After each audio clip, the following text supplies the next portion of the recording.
Thank you. Lord, we gonna thank you, God, for this beautiful day that you have given us. Thank you for the breath of life. Thank you, Lord, for sustaining us day by day, that we could be able to come and worship and magnify you. Lord, salamat po dahil maraming mga tao na gustong lumakad, gustong magpuri sa iyo, pero nandoon sila sa hospital, nandoon sila kung saan sila nakahiga because they are sick and they're weak. But Father, thank you for giving us a good health so that we could render our worship to you. Father, we continually offer you our lives, Lord. And as we sit at your feet, Lord, give us your message. Give us your word. For we know that your word will give us direction. It will give us the strength, Lord, so that we could continue to go on despite of many trials and what is happening in this world. We could continue to focus our mind, our eyes on you. Father, thank you. Bless now your people, even those who are joining us online. Father, we pray, O God, manifest yourself, Lord, in the life of each and every one. Father, thank you. Bless your word. Bless our hearts, O God, as we listen to your word this morning. In Jesus' name I pray. Amen and amen. Okay, pwede po tayong maupo. Praise the Lord. I think this is my second time to come here. Ito sa worship hall na ito. Parang mas maluwang noon. O sa tingin lang. Hallelujah. Praise the Lord. Good morning to everyone. And sa lahat po ng mga outreaches, kung saan po kayo nanggaling, good morning. I think there are some who came from other, ano yung tawag ninyo? Cluster. Hallelujah! Praise the Lord! Sa umagang ito, I think after our service, we have a dedication, right? We have dedication. So, after our, this afternoon, we have a short meeting sa mga leaders po. I would like to, gusto ko pong i-meet ang bawat isa sa inyo. Huh? But this morning, there is a topic that I would like to tackle. And I believe that this is very, very important. Dahil kung hindi natin gagawin ito, ay hindi po mabalansi ang ating paglilingkod sa Panginoon. Maraming, what do you call that? Maraming nalilinlang. Maraming nawawala. Sa kanyang landas sa paglilingkod sa Panginoon because ito po ang isang kulang. Okay? Let us prepare and let us kailangang ihanda natin at ang ating paglilingkod kailangang balansihin natin ang lahat. In Genesis chapter 26, verse 25. Ay sa lahat ng mga outreaches sa Japan, good morning. Nakikita. Saan ko makikita ang verse ko? Doon. Sige. In Genesis chapter 26, let us read in verse 25.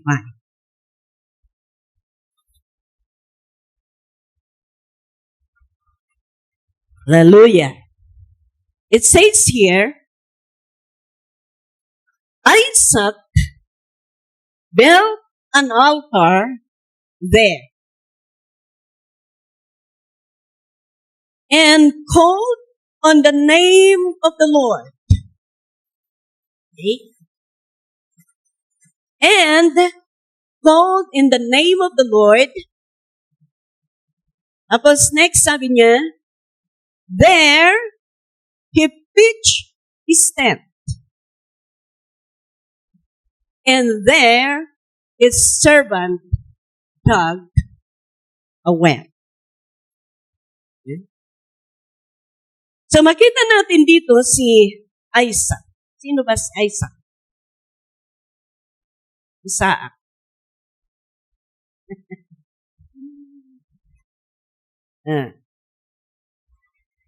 Sabi niya, Isaac built an altar there. Doon. Kung saan siya. And called on the name of the Lord. On that altar, he called on the name of the Lord. Kaya makita natin dito, Isaac built an altar. Okay? And he pitched his tent. And there, his servant dug a well. May tatlong makikita natin dito. Eh? Unang-una, building an altar. Pangalawa, pitching a tent. And pangatlo is digging well. Building an altar is spiritual and devotional life. Pitching a tent is about family life. And digging a well is our church life. So, itong verse na ito, makita natin dito na kahit si Isaac, makita natin yung pagkabalanse ng kanyang pamumuhay. Okay. Unang-una, let us discuss about altar. Okay. Isaac built an altar. The word build is a very, very special word. Building something, it means to make something that is permanent. To make something that is permanent. I am building my altar. I am building something that is permanent. And I am building an altar, but my altar must be permanent.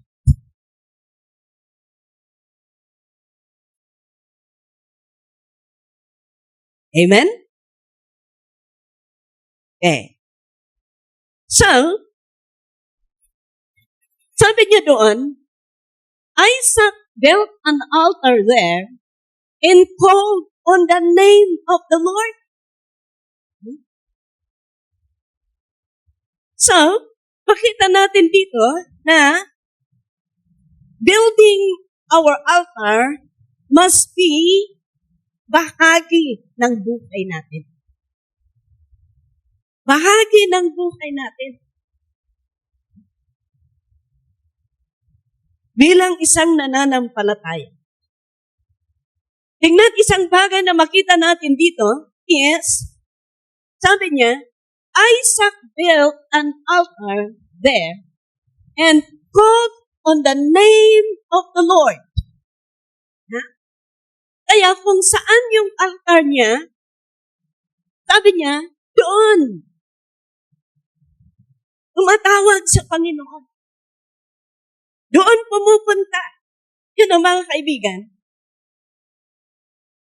Kung gusto mo, kung i-build mo ang altar mo sa Panginoon, of course, you are making a covenant with God.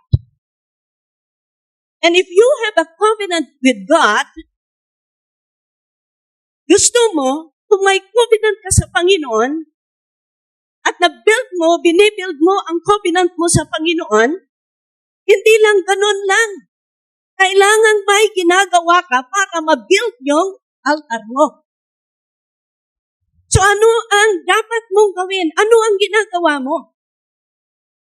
Okay? Dapat ang ginagawa mo, sabi niya doon, he called on the name of the Lord.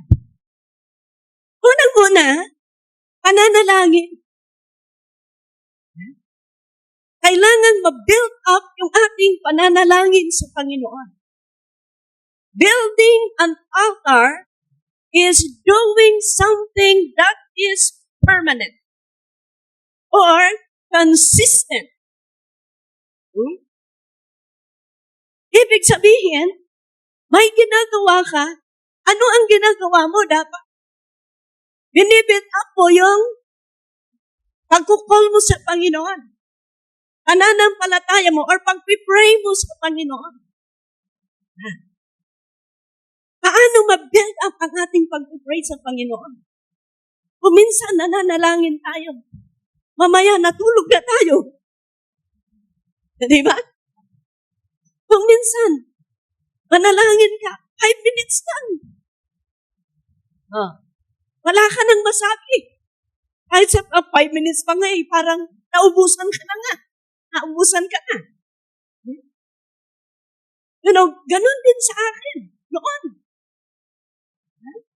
Manalangin ka, mamaya, natulog ka. Nagising ka. Saan mo lang maisip ay, hindi ka pala nag-amen. Magigising ka na lang sa amen, Lord. But as you continue so that you could build up, your prayer life, kailangan na sa susunod na pananampalataya, pag-pray mo, kailangan bantayan mo. Kailangan bantayan mo. Baka kasing nakahiga ng manalangin. Dahil kung nakahiga ka, talagang tutuluyan ka. Para ma-build up yung panalangin mo, bantayan mo. Sige nga, Lord. Please, umahaba aking panalangin. Uupo ka. Uupo ka. Huwag kang nakahiga ng manalangin. Titingnan mo. Titingnan mo yan. Pero ito, building the altar is not just an easy. Building an altar, there are struggles. Maraming mga struggles, pero pinapatuloy mo pa rin hanggat mabibuild talaga yung altar mo. Yan. Kaya, huwag kang nakahiga na manalangin dahil matutulog ka talaga. Anong gagawin mo para bantayan mo ang pananalangin mo? Uupo ka. Kung kailangan na mag-kneel down ka, mas maganda naman. Dahil aside na nafe-feel mo na masakit yung tuhod mo. Yes. While na nafe-feel mo masakit yung tuhod mo, mas lalong tumitindi ang panalangin mo. Tapos, Kahit ayaw mo, kahit parang tinatamad ka, yan yung sabi ni David na, oh my soul, praise the Lord, oh my soul. Command yourself. Command yourself. Sabi ko nga, nag-i-struggle ka, pero, tuloy ka pa rin dahil binibuild up mo yung altar mo. Kung na-build up na yung altar mo, hindi ka na napipilitan mag-pray. Sanay ka na. Sanay ka na. Hindi na kailangan pa. Kaya ako, na-build up ko din yung prayer time ko. Kaya alas 5, magigising ako. Nakaano kasi, alas 5 hanggat alas 6, kailangan na, alas 5, kailangan na magising ako. Kailangan may 1 hour na ibigay ko sa Panginoon. Alas 7, aliligo na ako. Ganon. Na-build up ko yun. Na-build up ko yun. Kasi alas 8, dapat nandoon ako sa church. Dahil yung alas 8 to alas 9, breakfast namin yun. Dahil alas 9, jail ministry na. Hanggat 11:30 na. Ganon. Kaya hindi na ako nahihirapan. Ang tulog namin, karamihan, 12 o'clock. Ganon. Gising, 5 o'clock. Kahit nandito ako na gusto kong mag-enjoy matulog. Dahil na-build up yung prayer time ko. Wala, nagigising pa rin ako. Nagigising pa rin ako. Kahit hindi ako mag-alarm, nagigising pa rin ako. Why? Because na-build up na. Ganon. Kung ma-build up ang prayer natin, and that is the altar that we need to build. Yung permanent sana, yung consistent sana. Hindi yung, malakas kang mag-pray ngayon. Tapos, bukas wala ka na sa prayer meeting. Ay, hindi ganun. And not only that, hindi yung prayer, magkakasama ito. Magkaka-relatives ito. Worship. Yung pag-worship natin sa Panginoon, huwag natin mawalain yan. Dahil kung mawala na yung pag-worship natin, wala. Paano ka papunta sa langit kung hindi mo alam magpuri dito? Kung gagawin natin sa langit, pagpupuri, nagre-rehearse lang tayo dito. Kung hindi mo alam magpuri dito, hindi ka qualified doon. Hindi ka qualified doon. That's why, even our worship, we need to build up our worship. Tingnan ninyo yung mga tao na build up na ang kanyang worship life. Kung wala silang ginagawa, kumakanta na lang. Isn't it? Kumakanta na lang. Yung na-build up ng prayer, kung walang ginagawa, mapapakinggan mo na lang. Ganun na lang. Kahit lumalakad yan. Yan ang lumalabas. Why? Because na-build up na. Yan. Kahit gaganunan mo siya, alam mo kahit biglain mo, ganunin mo, alam mo, may sasabihin niya, praise the Lord, sabi niya. Ang iba na hindi na build up yung ganun mo lang. Ay, one! Sabi niya.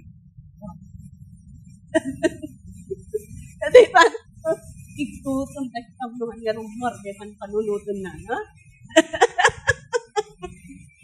Pero kahit biglahin mo yan, dahil na-build up na, kahit anong lalabas yan, alam mo na, dahil na-build up, pag-praise Lord pa rin. Pero kung iba ang iniisip si Juan or si Maria dyan, biglain mo, "Hi, Maria!" Sabi niya. Ha? Hallelujah. Ganun po mga kaibigan. Building our altar. Bahagi po ng buhay natin ito. Ito po ay kailangan ginagawa natin araw-araw. Okay. Worship, prayer, meditation. Okay. Kailangan mag-meditate tayo. Meditation, reading the Word of God, devotion, magkaka-relatives ito. Napakaganda ang mag-devotion. Napakaganda ang mag-meditate. Napakaganda ang magbasa sa salita ng Panginoon. Sino ang nagbasa sa inyo ng the whole Bible? Sino? Kakaunti. Kakaunti. Kailangan magbasa kayo. Napaka-importante ang magbasa sa salita ng Panginoon. Ilang beses na akong binasa ang Bible. Kaya, itong pag-uwi ko, bumili ako uli ng bagong Bible. Bagong-bago ito. Kasi gusto kong ulitin na naman. Kung ulitin ko, ayan na naman. Lalagyan ko kung ano yung kulay-kulay. This is very new. But I want to start again na babasahin ang Bible. Gaganda kasi kung bagong-bago kasi malinis. Ikaw ang maglalagay. Kung ikaw ang maglalagay, ay alam ko yung ano yan. Verse na yan. Kulay orange ang kulay ko. Ganun na. Di ba? Hahanapin mo lang yan. That's why it's good to read our Bible. Sana i-commit mo ngayon. Bago mag-anniversary next year, sana nabasa mo na yung the whole Bible mo. Doon na build up. Alam niyo kahit sa pagbabasa, kailangan ma-build up yan. Sasabihin mo kasi, ay, hindi ako matutulog. I-commit mo sa Panginoon. Sige, sa unang-una, kahit ilang versikulo lang or isang chapter. Tingnan mo, habang nagbabasa ka, habang tinitrin mo ang sarili mo, kung tapos na yung isang chapter, the more you read the Word of God, the more you know the Scripture, the more you submit to the Scripture, the more you build yung altar, mas lalong tumatak na ng pagkaya mo. Amen? Kaya, sino ang mag-commit sa inyo na basahin ninyo ang Bible ninyo? Hallelujah! Sige, punta ako dito next year.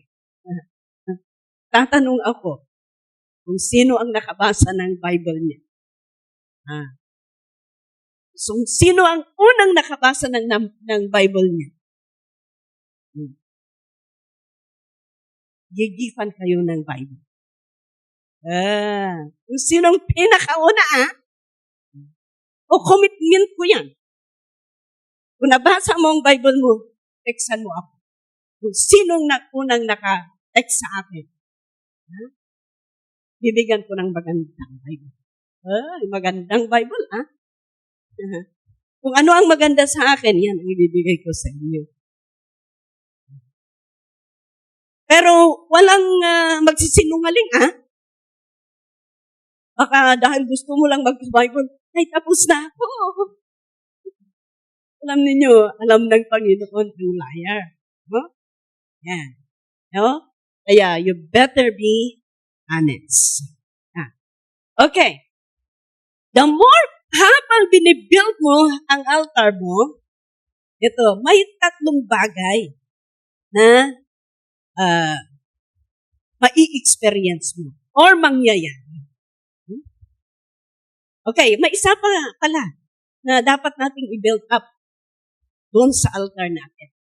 Aside from prayer, worship, our meditation, reading, our devotion, there is one thing that a person, a believer, na dapat palaging dinadala din sa altar.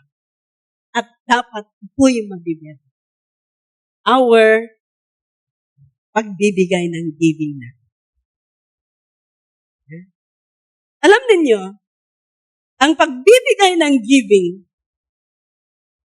mahirap yun. Maraming nawawala dahil sa giving. But always remember that there is an altar kung saan mo dapat talagang yung altar na yun, kailangan i-build up mo yung giving. Yung giving, pagbibigay sa Panginoon, maraming nag-i-struggle dyan. Maraming nag-i-struggle. Kaya nga, maraming nawawala dahil sa giving. Sabi pa nga nila, ano ba naman ang pre-believers? Puros giving. Pasalamat nga tayo, tinuturo natin ang katotohanan. Kung hindi namin ituro ang katotohanan, sakin kami. Why? Because one key of prosperity is giving. Kaya kailangan maituro ito. So kailangan na you build your altar through yung giving mo. Kailangan mo sanay ka sa pagbibigay. Kailangan na walang isa, ay nag-i-struggle ka, pero habang nagbibigay ka, nabibuild up yan. Mamaya, hindi na mahirap magbigay. Every time na nagsahod ka, nare-remember mo pa rin ang altar mo. Inaalis at inaalis. Magandang, saan yung, ay iba. Yung red kanina, napakaganda yung envelope ninyo kanina.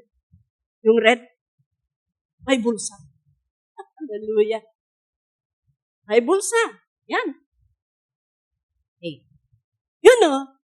Our giving is also our protection. Alam ninyo si Pastora Ida. Sabi niya, kasi si Pastora Ida, doon niya, sabi nila noon. Alam mo yan, Pastor. Alam niyo. Kasi talagang, pero dumating din sa buhay niya, sabi nila na, ang buhay ay parang gulong. Ganon. Ang gulong, kung minsan, nasa taas. Kung minsan, nasa baba. Ganon. Hanggang talagang nasa baba. Pero, sabi niya, one time, sabi niya, lumalakad ako sa Trinidad. Ano ito? Alay. Talaga ito naman. Sabi niya, lumalakad ako sa Trinidad. One time, lumalakad ako sa Trinidad. I cover my head dahil nahihiya ako natatakot ako. Parang, siyempre, yung nakakaalam sa kanya dahil utang na utang. Ganun. Because of the scam, ha? Kaya, mag-ingat kayo sa scam.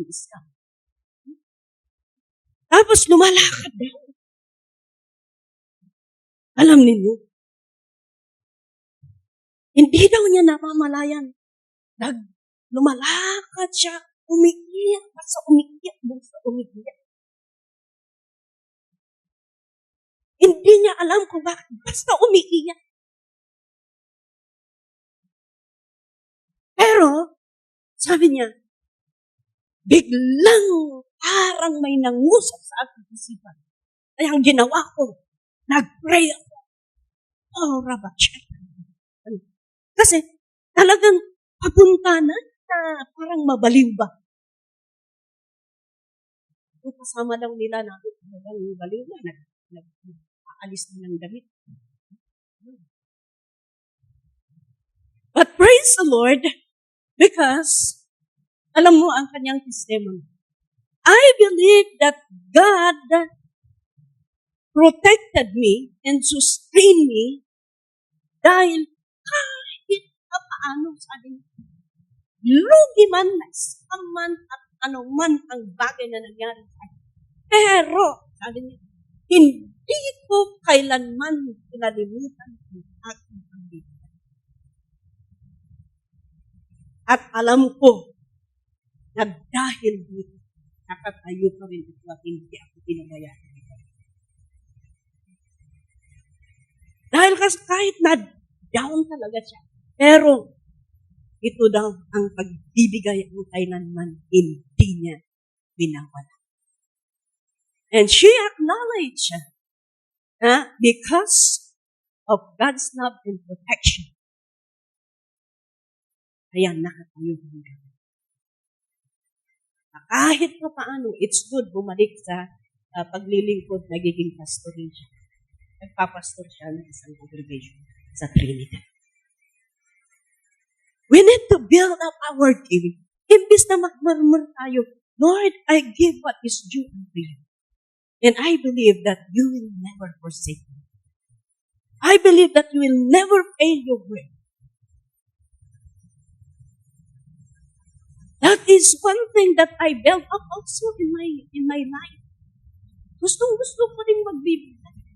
Kaya nga, binansagan ako ng mga bata sa Pilipinas noon. Pastor Dunat, sabi nila sa akin. Dahil every time na namamasyal ako sa mga anak ng mga contributors sa aking Dunat,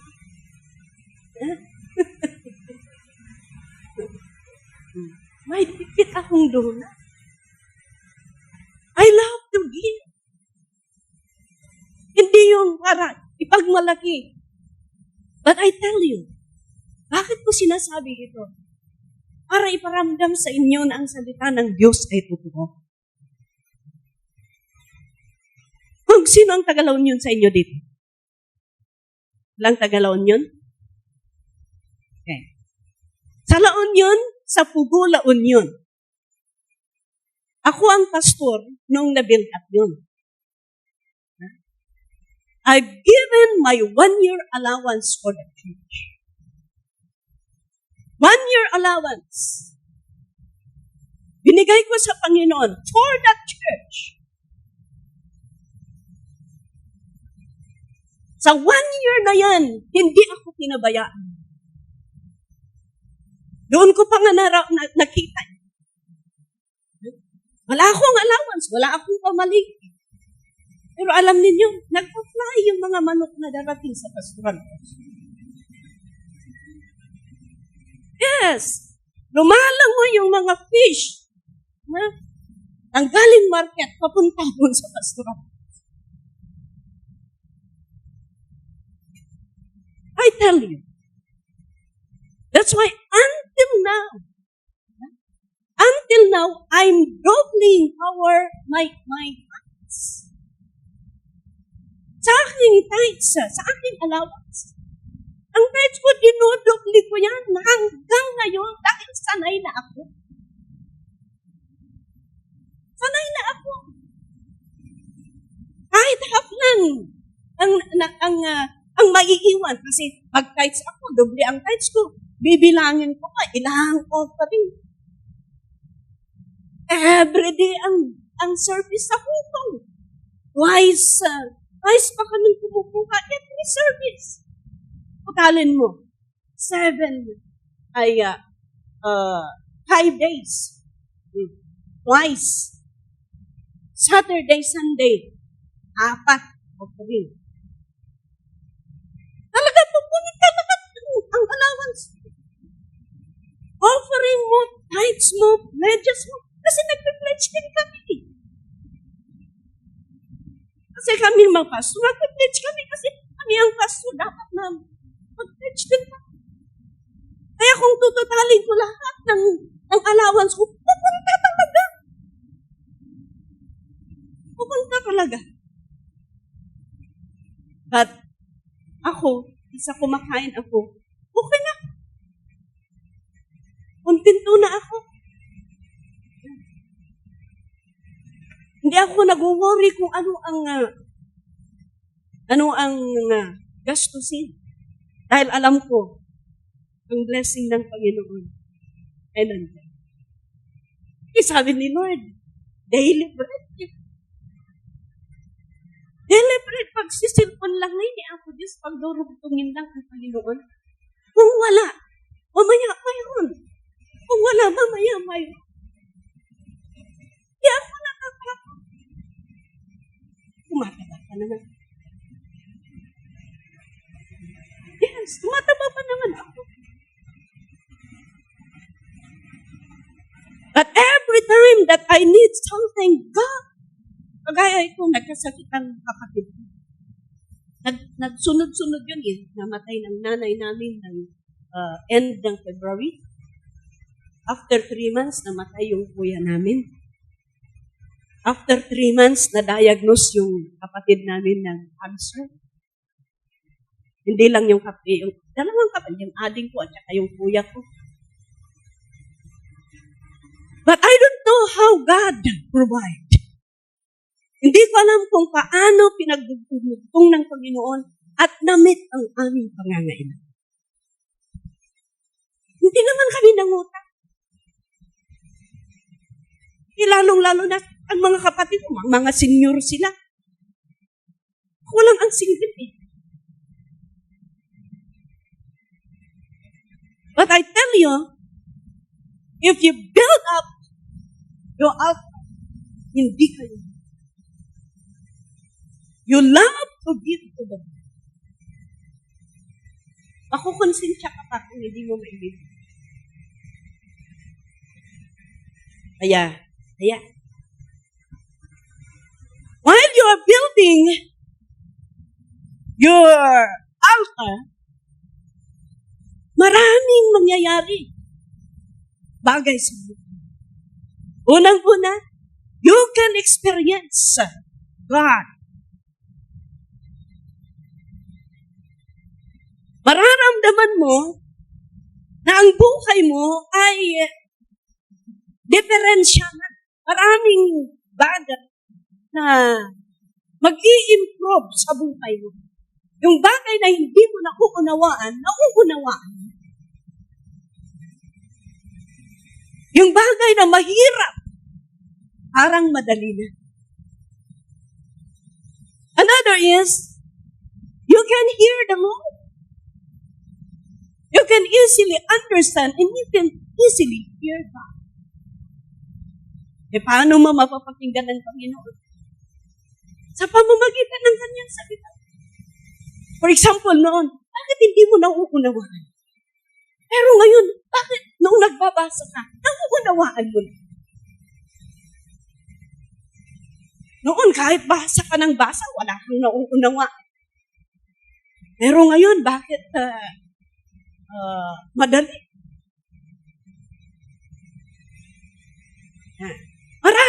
Mararamdaman mo.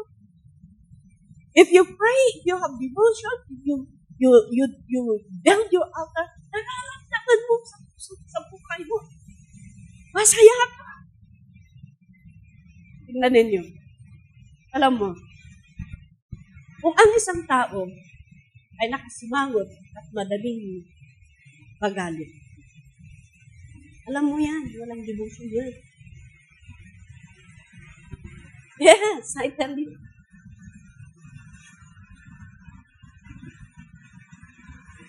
Ang isang tao na hindi nagde-devotion kay Lord, palaging papayalok. Alam niyo yung papayalok? Papaya. Nagbarintidog, pero pa na. Kasi paraging nakasimangot. Ganun. Oh. Pero kung nandoon yung devotion at meditation, prayer at pagwawan niya sa Panginoon, kita mo ang kalabasan. Alam niyo ang pagkakaiba ng papaya at kalabasa? Yung papaya, haba. Pero yung kalabasa, round. Tingnan ninyo kung naka-smile kayo, di ba? Round. Pero kung magsimangot kayo, makaba yung totoo ba? Ah, ayan. Kaya, ganun. Tingnan ninyo. Maraming mga mothers dito. Kahit maraming trabaho. Kahit tumatanda. Pero makita mo ang kanilang mukha. Gumaganda ba? Alam niyo kung ba? Because of their devotion. Imagine mo, lang ba? Tinitingnan ko si Pastor Gerald at si Sister Bridget. Alay at ito yan na kinakastoy na lang niya. Ang kalay at nakadagdag siyempre magkaroon niya. Talagang mapagod ka noon, ano? Pagod ka noon. Makainin mo pa, kanagdidiin mo pa. But they are still smiling. You can see the joy of serving. Why? Because of the devotion. Because of the presence of God. Kakaiba kasi kung ikaw ay napalibutan ng presensya ng Panginoon. Pero kung walang devotion ng isang tao, wala. Nakita mo. Pasungit. Pasungit. Why? Because kulang ang pundasyon ng kanilang altar. Amen.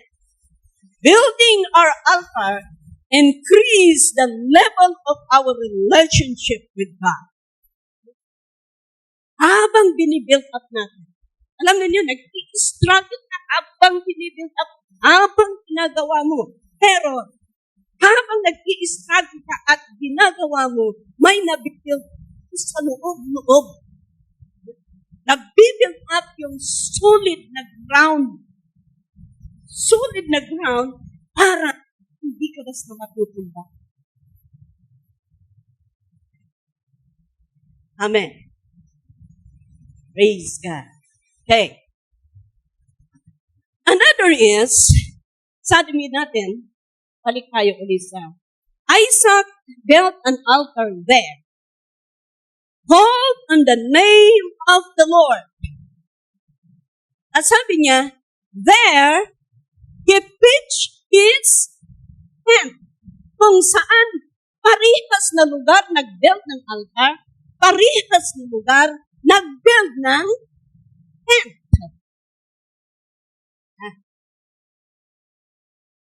Kaya, ito, kung paano natin i-build ang, sabi ko kanina, tent is about our family. Ano natin i-build ang basta kaya na. Okay. Yung about digging the well, siguro kung hindi ko matapos yan, sa next. Huh? So that I could expound it more. Okay. In verse 12, tuturuan ko kayo kung paano tayo i-build up ang pamilya natin. Family lang. In verse 12, okay, ito.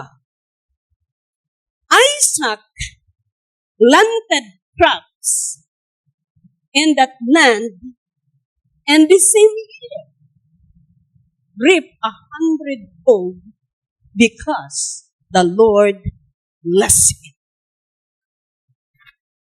Isaac planted crops. Sabi niya, in that land. And the same year, reaped 100-fold because the Lord blessed him. Alam niyo mga kaibigan, when Isaac built an altar, it is a time of crisis. Kung babasahin ninyo, doon sa verse 1 to 3. Mababasa ninyo doon that Isaac, nung binibuild ni Isaac ang altar, there is a crisis. Ano ang crisis dito? Sabi niya, now there was a famine in the land. Besides the earlier famine of Abraham's time, and Isaac went to Abimelech, king of the Philistines, in Gerar. Next. The Lord appeared to Isaac and said, do not go down to Egypt. Live in the land where I tell you to live. Sinabi kahit may famine, sabi ni Lord kay Isaac, do not go down to Egypt. Next verse.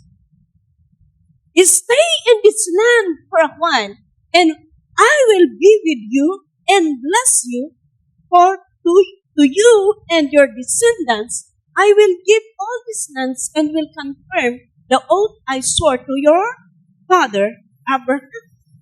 So makita natin dito, nung nag-build siya Isaac ng altar, it is a time of crisis. Walang pagkain, walang tubig.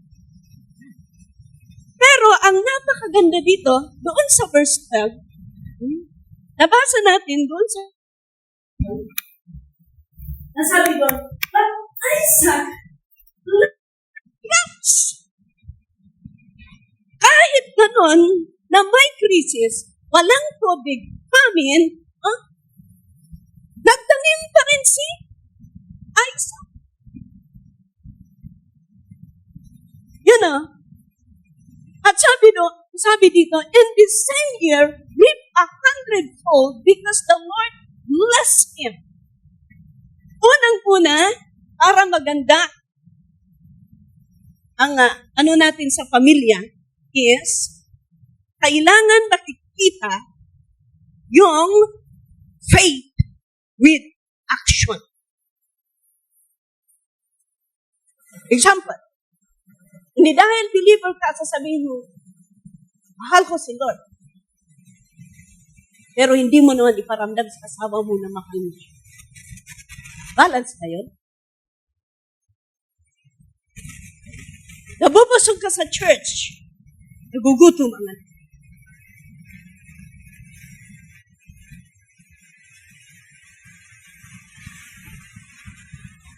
There must be faith. And this faith, kailangan may action. Kung mahal mo si Lord, mahal mo din ang pamilya mo. Kaya kung hindi nananampalataya ang pamilya mo, kailangan gawin mo ang lahat ng paraan para sila'y mananampalataya sa Panginoon. Because if you want to go to heaven, very sure your family gusto mo din pupunta sa hangin. Yeah? Gusto mo din pupunta sa langit. Alam niyo ang ginawa ni Isaac dito? Kahit may famine, kahit walang tubig, kahit walang ulan, nagtanim pa rin.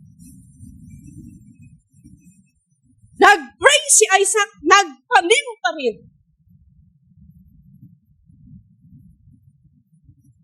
Alam ninyo mga kaibigan, there must be balance.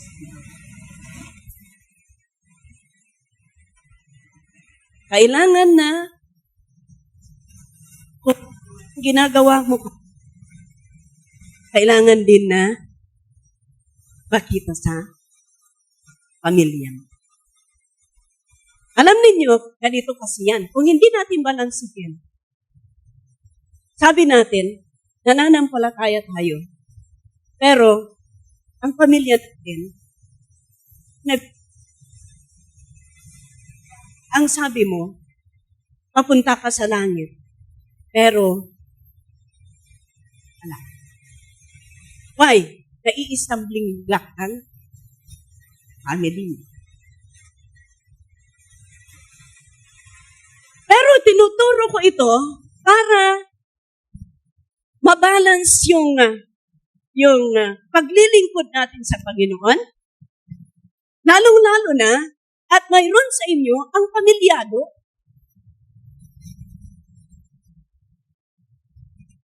At siguradong ayaw ninyo na ang pamilya ninyo punta sa impyerno. The problem is, we don't know how to balance it. Paano kung si Isaac ay pray lang, pero hindi naman nagpa-plan?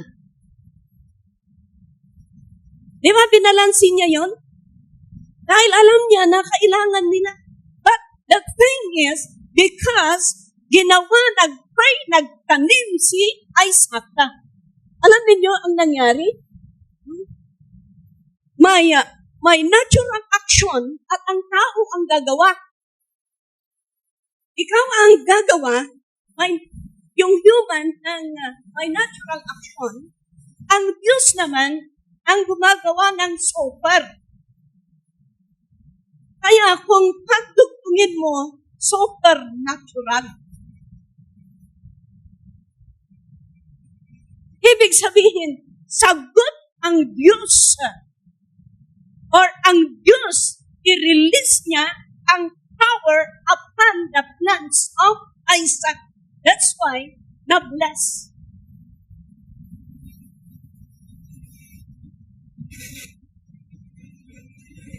Amen. Kaya, kung may plano tayo, example sa plano, gusto mong gumanda ang pamilya mo, gusto mong maligtas yung paglilingkod mo sa Panginoon, dapat magre-reflect din sa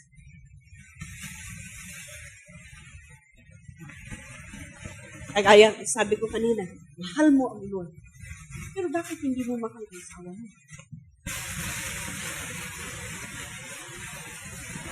Bakit mahal mo si Lord? Sayang masalamat sa iba. Bakit ang pumili mo sa bakit mo? Bakit masungit ka?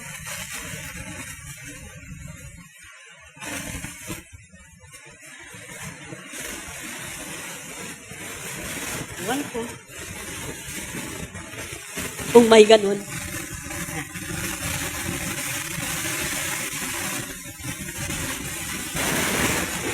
In verse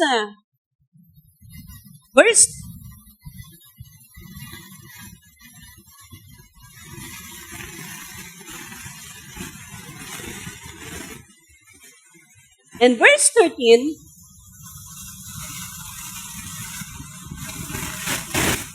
the man became, tingnan natin, yung verse 12, first, bago natin i-continue. Isaac planted crops in that land in the same year, reaped 100-fold because the Lord blessed him. Tingnan ninyo. The Lord blessed him. Kahit angin yan, kahit walang tubig, pero nagtanim pa rin. And the Lord blessed him. Next verse. The man became rich, and his wealth continued to grow until he became very wealthy.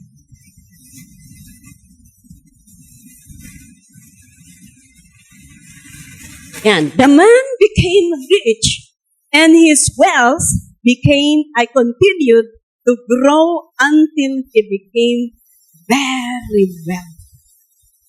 Wow. I tell you, the blessing of God can make us wealthy. Kahit may famine, God will release His power upon your business, upon your plans, and you will become wealthy.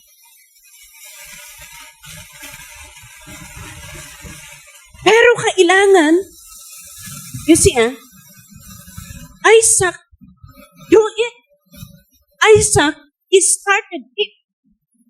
And he continued. And he became, hello. And he became wealthy.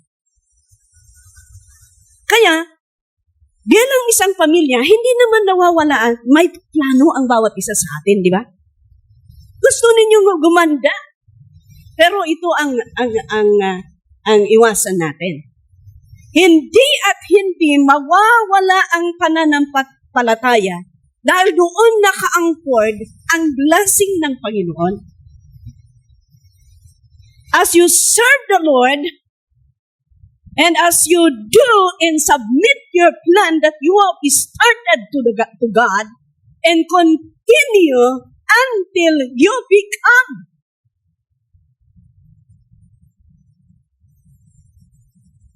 Hindi yung, medyo i-start mo na. Example, kung minsan, ang tao, pinag-pray, nagtrabaho, karoon ng sasakyan. Karoon ng sasakyan.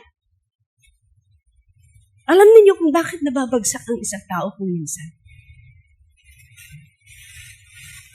Ang akala niya, siya ay yumayaman dahil sa sarili niyang kalakasan. Yes. Kaya kung minsan, ang isang tao, kung may sasakyan niya, imbis na ang gulong lang ang pinapahanginan, pati ulo pinapahanginan. Kaya tuloy mahangin.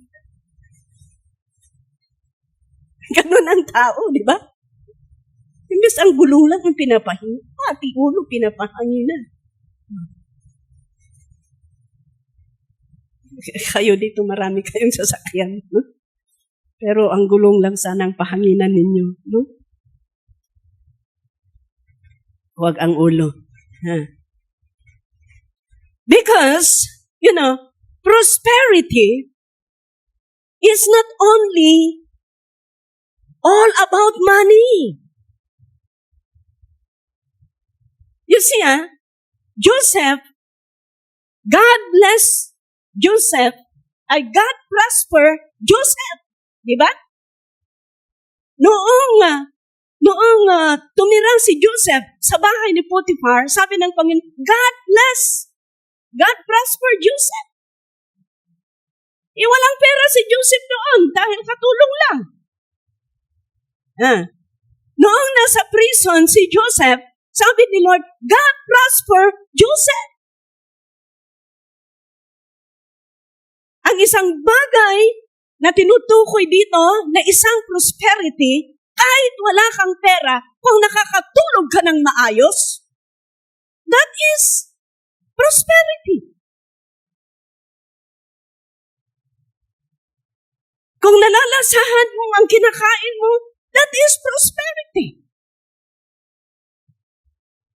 Hindi pera lang. Aanhin mo ang pera. Sige, kahit kinakalong mo ang maraming pera. Kung baldado ka naman. Yes, ate. Anong pipiliin mo? Marami kang malitang pera?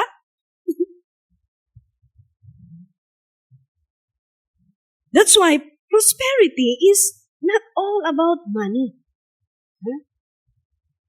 Tingnan ninyo si Joseph. Kahit tuyo ang lupa, nagtanim pa rin. Kahit walang tubig, nagtanim pa rin. Ano ang nangyari? Umasenso siya. And bless the Lord because of the blessing of God.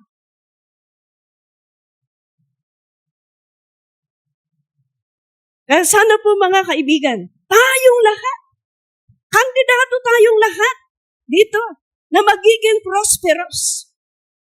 But the problem is, once na nawala yung faith natin, at gagawin natin, i-build up natin, na akalain natin, makakaya natin sa sariling kalakasan natin.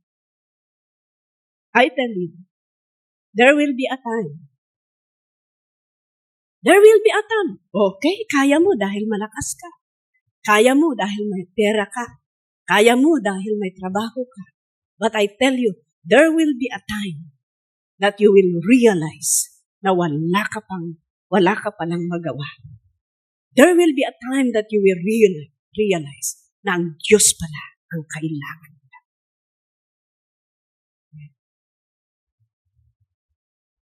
Paano na ito mag-aalas 12 na?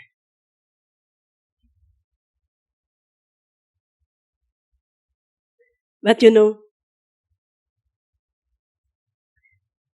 digging a well is very, very,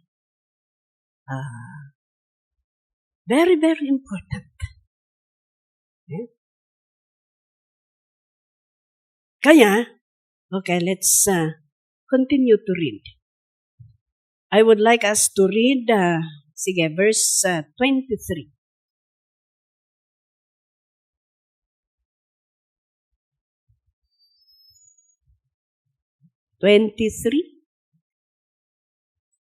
Uh, 26 to 28.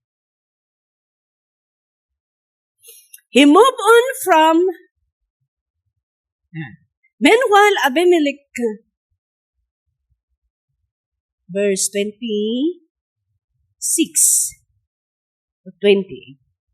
Meanwhile Abimelech had come to him from Gerar and has Ahuzzath, his personal advisor, and Phicol, the commander of the forces.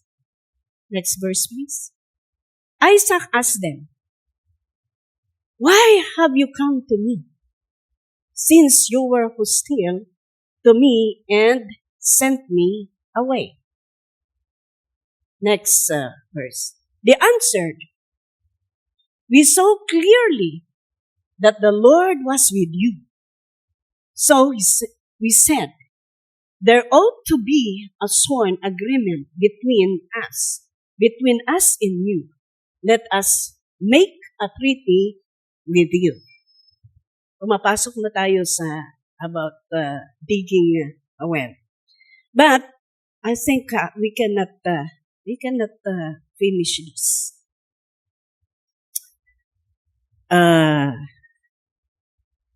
We have dedication. Sino, next na Bible study tayo? Tuesday? I think I will continue on Tuesday. Is it okay for you? Maganda kasi ito. Magandang topic ito. Yan.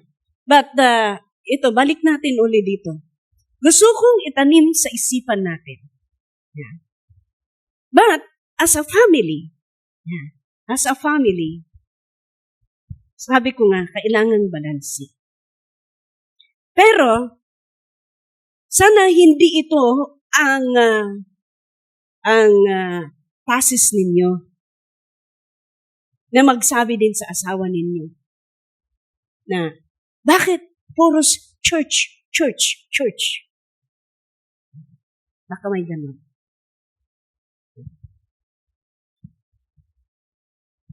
Alam ninyo, sabi sa Bible, seek first the kingdom of God, and all these things will be given to you.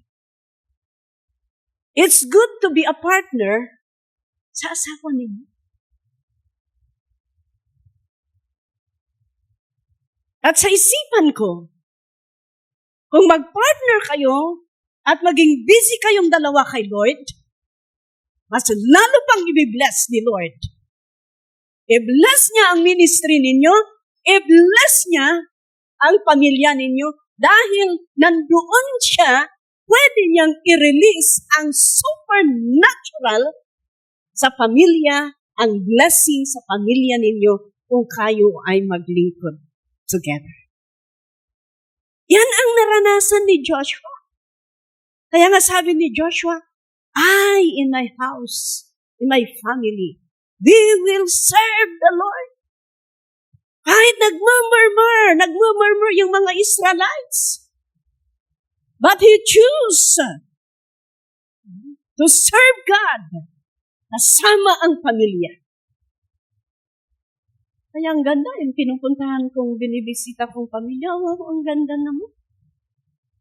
Nagagalak ako na nakikita ko na, well, but because you are trying to serve God, The enemy is trying also to destroy the family. Dahil kung nadidivide na ang pamilya, madaling matumba at madaling magtrabaho ang kaaway.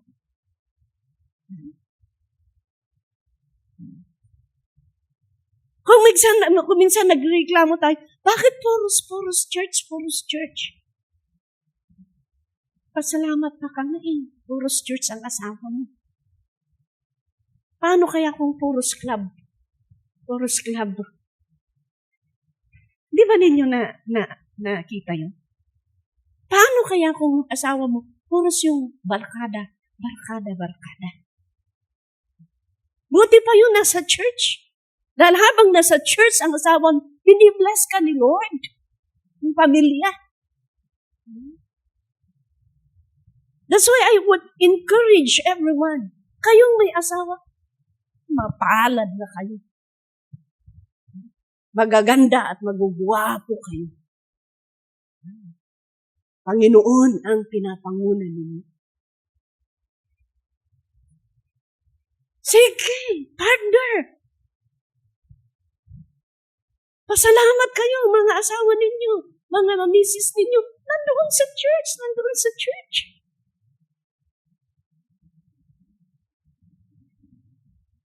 I'm happy to see all the families serving God. Pero yan, mag-ingat kayo. Dahil sa paglilingkod ninyo, God is trying to destroy. Pero huwag ninyong hahayaan, kundi mas lalo ninyong hihigpitan ang bawat isa para walang puwang ang kaaway.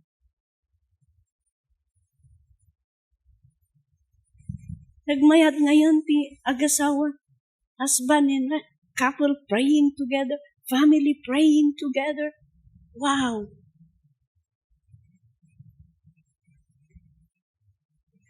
Hallelujah! Amen! Tingnan mo nga yung asawa mo dyan.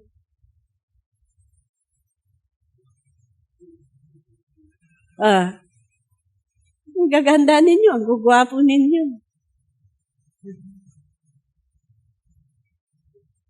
Lahat ng mga yan, i-render ninyo sa Panginoon. Hallelujah. Amen? Amen. Yeah. You know, one more. Last. You know why God blessed Joseph? Because Joseph do his work well. Because Joseph do his service well. Because Joseph followed the Lord well. Kaya, you do well, and God will bless you. You start, you begin, you continue, and until you become. We need to really build up our altar para hindi tayo masishake na. Sabi ko nga, building our altar, may struggle. Pero habang nag-i-struggle, pero nagpapatuloy ka, may nabibuild up inside of you. The solid is nabibuild up. Hanggat, ayan na, nabuild up na, sanay ka na, consistent ka na. Hindi ka na basta-basta. Ganon tayo. Dapat ganon ang ano natin. Para hindi yung, nandito ka, ngayong Sunday, bukas wala ka. Ay, next Sunday, wala ka. Huh? Why? Because hindi na build up yung altar mo. Kailangan i-build up natin. Amen. Narating ng ating Panginoon. Kaya we need to really serve God. Let's do our best in serving the Lord. Hallelujah. Father, you are our God. Let's all stand up, and I would like to pray for you. Oh, thank you, Jesus. Ng bawat isa sa amin. Ang aming serbisyo, Panginoon. Kung mayroon man dito, Panginoon, ang nanlalamig sa kanilang paglilingkod. Kung mayroon man dito, Panginoon, ang doubting. Kung mayroon man dito, Panginoon, ang nag-i-struggle. Lord, I pray to just strengthen them. Empower them, Lord, that they might build the altar, O Lord God, with a solid ground, solid rock, so that whatever testing, whatever trials, hindi po magigiba ang aming pananampalataya. Ganon din ang pamilya ng bawat isa sa amin. Tulungan mo kami na ang pamilya namin ay tatayo sa tunay na pananampalataya. Dahil alam po namin, O Diyos, habang kami naglilingkod sa iyo, na may katapatan, Lord, you will release your blessing upon your people, every needs, O God, that even there is no water, kahit tuyo ang lupa, kahit walang tubig, pero maglingkod pa rin kami, kagaya ni Isaac, that you release water. Dahil ikaw lang, Panginoon, ang may hawak ng ulan